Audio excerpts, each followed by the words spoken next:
20 ছাত্রকে পিটাইয়া রক্তাক্ত করে ফেলছে। একজন স্টুডেন্ট মানে তাকে নিয়মের মধ্যে থাকতে হবে। লাস্ট 6 মাসে স্টুডেন্টসদের মধ্যে একটা ডিফারেন্ট অবস্থান তৈরি হয়ে গেছে যে আমি স্টুডেন্ট, লাইক আমার কাছে রাষ্ট্রের সব পাওয়ার আছে, কারোর সাথে আমার যদি কথায় না বনে তারে মারতে হবে, তারে পিটাইতে হবে, তার প্রপার্টিতে হাত দিতে হবে। এখন রাইট নাও যে পরিস্থিতিটা তৈরি হয়েছে, স্টুডেন্ট হলে যে ছাড় পাচ্ছে তা না, স্টুডেন্টদের কিন্তু ধৈর্য পিটাচ্ছে পাবলিক। কারণ আপনি কারো ব্যক্তিগত সম্পত্তিতে হাত দিতে গেলে আপনার যার সম্পত্তি তার সারা জীবনের কামাই বা এটা আপনি মন চাইলো ভাঙা ফেললেন 50 জন 100 জন মিলা, তো যার প্রপার্টি সে তো জীবন দিয়ে ফেলবে তার প্রপার্টিটা সেভের জন্য। 20 ছাত্রকে পিটাইয়া রক্তাক্ত করে ফেলছে। ঘটনার প্রেক্ষাপট হচ্ছে ধামরাইয়ে। এখন ঘটনা নিয়ে দুই পক্ষের বক্তব্যটা দুই রকম, তবে স্টুডেন্টসরা রাইট নাও কিছু কিছু জায়গায় যথেষ্ট ডেসপারেট। ব্যালেন্স হওয়া উচিত, এটা শিক্ষা জীবন, এখান থেকে অনেক কিছু শিখতে হবে। আচ্ছা, ঘটনার প্রেক্ষাপট দেখেন। ঢাকার ধামরাইয়ে পিকনিকে আসা শিক্ষার্থীদের উপর হামলার অভিযোগ উঠেছে আলাদিন স্পার্ক কর্তৃপক্ষের বিরুদ্ধে। 20 জন শিক্ষার্থীকে পিটিয়ে রক্তাক্ত করে জখম করা হয়েছে। আর হামলাকারীরা শিক্ষার্থীদের 8টা বাসে ভাঙচুর এবং লুটপাট চালিয়েছে।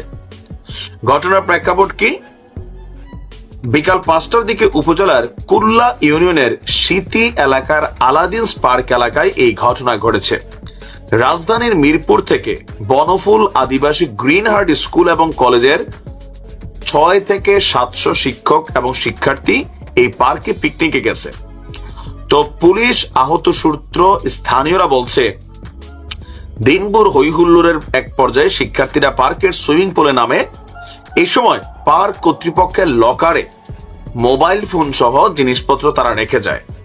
তো সুইমিং থেকে উইঠা অনেকে তাদের মোবাইল ফোন নাকি তাদের লকারে পায় নাই। এ নিয়ে পার্কের কর্মচারী রিয়াদের সাথে কয়েকজন শিক্ষার্থীর প্রথমে বাকবিতণ্ডা হয়। এরপর রিয়াদের সহকর্মীরা এসে হাতাহাতিতে জড়ায়। ক্ষুব্ধ শিক্ষার্থীরা সুইমিং পুল সংলগ্ন যে ভবন আছে সেই ভবনে হামলা চালায়, সেখানের থাই গ্লাস ভাঙচুর করে, জিনিসপত্র ভাঙচুর করে। জিনিসপত্র ফেরত না পেলেও শিক্ষকরা বুঝিয়ে শিক্ষার্থীদের নিয়ে গাড়িতে ওঠেন। ততক্ষণে পার্ক কর্তৃপক্ষ একজুট হয়ে গেছে। শিক্ষক এবং শিক্ষার্থীদের নিয়ে বাস ঢাকার উদ্দেশ্যে রওনা হওয়ার সময় পার্কের যারা কর্মচারীরা ছিলেন তারা জোট বাইধা লাঠি ছোটা রড নিয়ে শিক্ষার্থীদের বাসে এবং তাদের উপর হামলা চালায়। এই সময় এলোপাতারি আঘাতে অনেকের মাথা ফেটে যায়, পা ভেঙে গেছে অনেক শিক্ষার্থীর। আতঙ্কে কান্নাকাটি করেছিল শিক্ষার্থীরা, অনেকে গাড়ির মধ্যে জ্ঞান হারাই ফেলছে। শিক্ষকরা চেষ্টা করেও হামলাকারীদের নিবৃত্ত করতে পারেননি, তারাও মারধরের শিকার হয়েছেন। এই সময় পার্কের কর্মচারীরা গাড়িতে থাকা ব্যাগ, মোবাইল ফোন সহ বিভিন্ন জিনিসপত্র নিয়ে যায়। পরে পুলিশ এসে পরিস্থিতি কন্ট্রোলে আনে। এখন এখানে দোষটা কার দিবেন? পার্ক কর্তৃপক্ষের বক্তব্য কি যে আপনার তাদের লকারে রাখা মোবাইল ফোন চুরির অভিযোগ এনে, এটা মিথ্যা। এখানে তাদের কোনো কিছু খোয়ানো যায় নাই। তারা কয়েকজন কর্মচারীকে মারপিট করছে, তাদের পার্কে ভাঙচুর করছে, প্রায় 10 লক্ষ টাকার ক্ষতি হয়েছে। আর হামলার মিথ্যা অভিযোগ করা হচ্ছে। বাট কলেজের শিক্ষকরা বলছেন যে আপনার এই মোবাইল ফোন চুরিকে কেন্দ্র করে পার্কের কর্মচারীরা স্থানীয়দের নিয়ে শিক্ষার্থীদের উপর হামলা চালায়। এখন আপনি কারটা সত্য কারটা মিথ্যা বলবেন? যার যারটা তে তো সত্যই কইব। এখন এগুলো আসলে বন্ধ হবে কিভাবে? এই যে 20 জন শিক্ষার্থী কারো মাথা 2 ভাগ হয়ে গেছে, আতঙ্ক অনেকে জ্ঞান হারাই ফেলছে। প্রথমে শুরু করাটা কিন্তু সোজা, যে কোনো ঘটনা এটা ট্যাকেল দেওয়া অনেক কঠিন। ছাত্রদেরকে ক্যাম্পাসে ফিরে যাওয়া উচিত, পড়াশোনায় মনোযোগ দেওয়া উচিত। যারা রাজনীতি করবা রাজনীতিতে আসা উচিত, যারা মব জাস্টিস করবা আলাদা টিম তৈরি করা উচিত। মনে হচ্ছে যে আমরা লাগবো, আর আমাদেরকে মারলে আমরা মারবো না তো আমরা মায়ের খাবো, কিন্তু এগুলো নিয়ে আইন শৃঙ্খলা বাহিনীর ভূমিকার সুযোগ নাই। কেননা তোমার তো মব জাস্টিসের রাইট এই রাষ্ট্র দেয় নাই। তুমি যে একজনের বাড়ি ঘরে হামলা চালাবে, তোমারে মারবে, এটা তো স্বাভাবিক ভাই। একজন ব্যবসায়ী তার সারা জীবনের ঋণ মিন লোন টোন করে একটা প্রতিষ্ঠান করে। আবার পার্কে যারা আছেন তাদেরও সচেতন হওয়া উচিত। আপনাদের লকারের মধ্যে চুরির ঘটনা হয়েছে কিনা সিসিটিভি ক্যামেরা কেন নাই?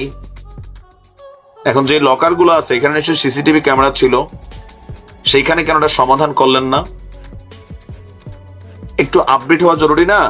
যে একটা রুমে লকার আছে, তো এখানে একটা ক্যামেরা থাকলে আসলে এখানে কি ঘটছে না ঘটছে বিষয়টা ক্লিয়ার হওয়া যেত।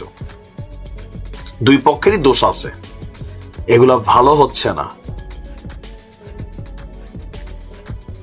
যা হচ্ছে সবকিছু, এই যে যুক্তরাজ্যের একটা অ্যালার্ট দেখছেন তো, বড় কিছু ঘটবে দেশে। একটা ঐতিহাসিক সত্য হলো, ইতিহাসের বিরুদ্ধে দাঁড়িয়ে, সমাজ রাষ্ট্রের বিরুদ্ধে দাঁড়িয়ে যদি কোনো বিশেষ গোষ্ঠী বিশেষ উদ্দেশ্য সাধনের জন্য কাজ করে যায়, তারা নিজেরাই ধ্বংস হয়ে যায়, এটি ইতিহাসই বলে। আমরা কি তেমন আরেকটি ইতিহাসের সম্মুখীন? এই ঘটনা একটি এক্সাম্পল দেব এই ইতিহাসের। গত দুদিন আগে সোমবার 21 বইমেলাতে তসলিমা নাসরিনের বই রাখাকে কেন্দ্র করে এবং জয় বাংলা স্লোগানকে কেন্দ্র করে যা কিছু ঘটে গেল, যে মবের সৃষ্টি হলো, সেই ঘটনার পরিপ্রেক্ষিতে সারা দেশে তো প্রতিবাদের একটা ঝড় উঠেছে এবং দেশে বিদেশে নানান ধরনের প্রতিক্রিয়া হচ্ছে, যা সরকারের জন্য খুবই বিব্রতকর। সেই জায়গা থেকে ওই মবের বিরুদ্ধে ডক্টর মোহাম্মদ ইউনূসের ভাষ্য অনুযায়ী, যিনি মাস্টার মাইন্ড উপদেষ্টা পরিষদে রয়েছেন ছাত্র প্রতিনিধি হিসেবে, মাহফুজ আলমের পদত্যাগের দাবি করা হচ্ছে। আগুন তার নিজের ঘরেই লেগেছে। চারিদিকে দেশের ইতিহাস, ঐতিহ্য এবং আমাদের মুক্তিযুদ্ধের স্মৃতি মুছে দিতে যে একটা চক্রান্ত চলছে, যে একটি বিশেষ গোষ্ঠী কাজ করছে, সেই জায়গা থেকে তো মানুষের নানান ধরনের সংশয় তৈরি হয়েছে অনেককে নিয়ে। যাই হোক, এখন মাহফুজ আলমের ঘরে আগুন লেগেছে, তার পদত্যাগের দাবি উঠেছে, তাকে ক্ষমা চাইতে হবে। কেন?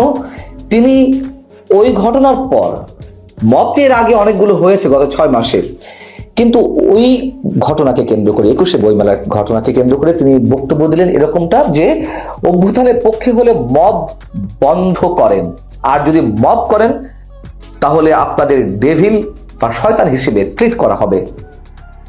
Devil hunt, operation devil hunt চলছে, তাদেরকে ধরা হবে, এরকম একটি হুমকি মাহফুজ আলম দিয়েছেন, তার বক্তব্যের মধ্যে দিয়ে বোঝা যায়। যাই হোক, তার এই বক্তব্যের প্রতিবাদ এখন জানানো হচ্ছে তৌহিদি জনতার পক্ষ থেকে।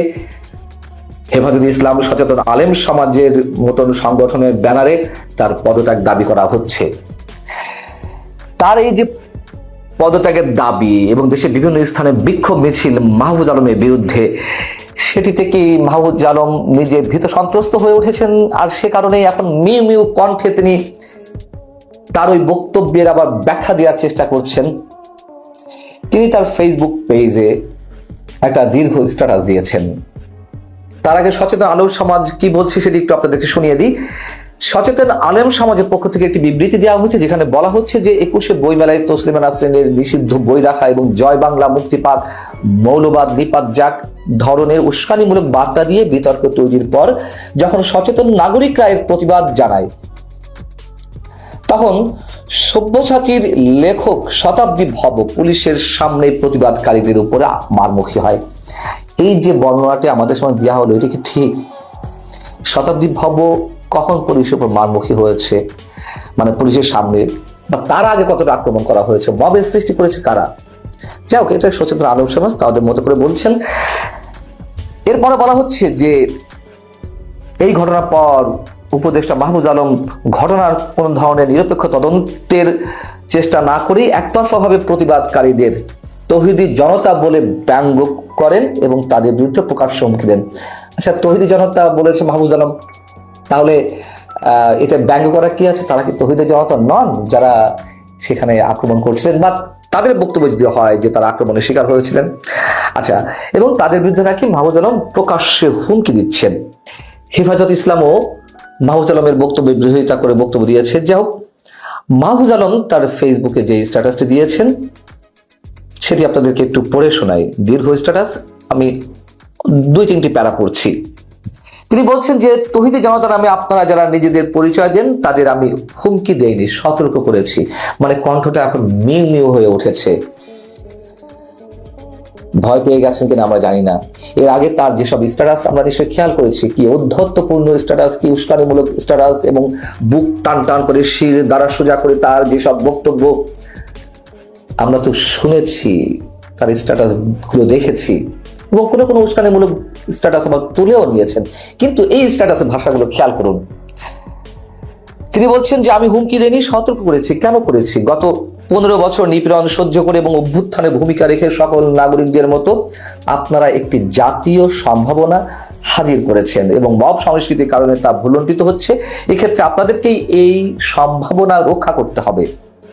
তিনি বলছেন যে আমি নিজে বিশ্বাসী মুসলিম হিসেবে তৌহিদবাদী, কিন্তু কেউ তৌহিদের নামে উগ্রতা দেখালে সেটা আসন্ন পরিণতি সম্পর্কে সাবধান করাও সহ নাগরিক এবং দায়িত্বশীল ব্যক্তি হিসেবে আমার কর্তব্য মনে করি। তিনি যে তৌহিদি জনতা হয়েই থাকেন, তৌহিদি জনতার উদ্দেশ্য কি এটি দেশের মধ্যে বিশৃঙ্খলা সৃষ্টি করে আক্রমণাত্মক ভঙ্গিতে ঝাঁপিয়ে পড়া, বিরোধী দলকে নিশ্চিহ্ন করা? সেই চেষ্টাগুলো তো হয়ে আসছে এই 6 মাস। তার আগে কি ঘটেছে সেই হিসাব তো অন্যরকম। কিন্তু গণঅভ্যুত্থানের স্পিড তো আর এটি ছিল না এখন যা ঘটছে। তিনি বলছেন যে বাংলাদেশে এখন স্থিতিশীলতা দরকার। বিপ্লবী জনতা আর খণ্ড খণ্ড মব আলাদা জিনিস। লক্ষ্যহীন উদ্দেশ্যবিহীন এই মব সংস্কৃতির কারণে উপকৃত হচ্ছে আমাদের শত্রুরা। খুব স্বাভাবিক, উপকৃত হবেই। এটা তো আমি আরো 5-5.5 মাস আগে বলে দিয়েছি যে যা কিছু করছে ছাত্র সমন্বয়করা বা তাদের সঙ্গে যারা আছে, তা শেখ হাসিনাকে ভালো করে দেশে ওয়েলকাম জানানোর একটা প্রশস্ত পথ তৈরি করে দিচ্ছে। এখন বিষয় হচ্ছে যে মাহফুজ আলমের যে বক্তব্য, তার যে উপলব্ধি, এটি সত্যি সত্যি তার রিয়ালাইজেশন থেকে এই কথাগুলো বলছেন, নাকি এটিও এক ধরনের নাটক? তিনি যা বলেন আর যা শোনান তার মধ্যে তো অনেক ধরনের পার্থক্য থাকে, আমরা এর মধ্যে স্পষ্ট হয়েছি। নাকি তার পদ চলে যাওয়ার যে হুমকি দেওয়া হয়েছে, তাকে পদত্যাগ করার জন্য যেই বক্তব্যগুলো দেওয়া হচ্ছে বা ক্ষমা চাওয়ার জন্য দাবি জানানো হচ্ছে, দেশের বিভিন্ন স্থানে বিক্ষোভ মিছিল হয়েছে, সেই জায়গা থেকে পরিত্রাণ পেতে নিজের পদ পদবি ঠিক রাখতে এখন মিউ মিউ কণ্ঠে কথা বলছেন। এর আগে তো আমরা দেখিনি। এই যে মব সংস্কৃতি গত কয়েকদিনে যে অবস্থায় পৌঁছলো, যেখানে সেখানে মবের তৈরি করা, মবের তৈরি করে রাজনৈতিক কার্যালয়ে, যেমন জাতীয় পার্টির অফিসে আগুন ধরিয়ে দেওয়া, ভাঙচুর করা, মবের সৃষ্টি করে আদালত প্রাঙ্গণে বিচারপতিদের অপসারণ দাবি করা, মবের তৈরি করে বুলডোজার দিয়ে বঙ্গবন্ধুর ঐতিহাসিক ভবনটি ভেঙে গুড়িয়ে দেওয়া, দেশের 35টি জেলায় আওয়ামী লীগের নেতাকর্মীদের বাড়িঘর জ্বালিয়ে দেওয়া, পুড়িয়ে দেওয়া, বুলডোজার দিয়ে ভেঙে দেওয়া। মনে পড়েনি? জানেন তো কোনটা মব আর কোনটা নয়। মাহফুজ আলম এটুকু বোঝেন না তা তো আমরা বিশ্বাস করি না, কিন্তু এতদিন পর এসে উপলব্ধি করছেন। আর উপলব্ধি হয়েছে, আমরাও সে কথা বলি না। তারপরে এই যে মবগুলো চলছিল, প্রত্যেকটি বৈষম্যবিরোধী ছাত্র আন্দোলনের নেতারা উৎসাহ দিয়েছেন। সর্বশেষ যে বঙ্গবন্ধুর বাড়িটি গুড়িয়ে দেওয়া হলো, শুধু ছাত্র সমন্বয়ক নয়, সমন্বয়কদের অন্যতম উপদেষ্টা পরিষদে যারা বসে আছেন তাদের কেউ কেউ ফেসবুক স্ট্যাটাস দিয়ে বললেন যে আসুন উৎসব করি, উৎসব করা হোক। মবের সৃষ্টি করা হচ্ছে আর সেটির প্রতি সহমর্মিতা এবং সহমত পোষণ করে উৎসবের ডাক দেয়। তখন মাহফুজ আলমরা বোঝেন না এই যে একটা চরম অবস্থা বিরাজ করছে, এর মধ্যে দিয়ে যদি কেউ যেই হোক না কেন, আমি ডেফিনেট করে কাউকে উদ্দেশ্য করে না বললেও যেই করুন না কেন এই অবস্থাগুলো, তারা নিজেরাই শেষ হয়ে যান। এখন মাহফুজ আলমের ঘরে আগুন লেগেছে, তার পদত্যাগের দাবি উঠেছে, ক্ষমা চাওয়ার দাবি উঠেছে। এই আগুন আরো বেশি ছড়িয়ে পড়বে বলে আমাদের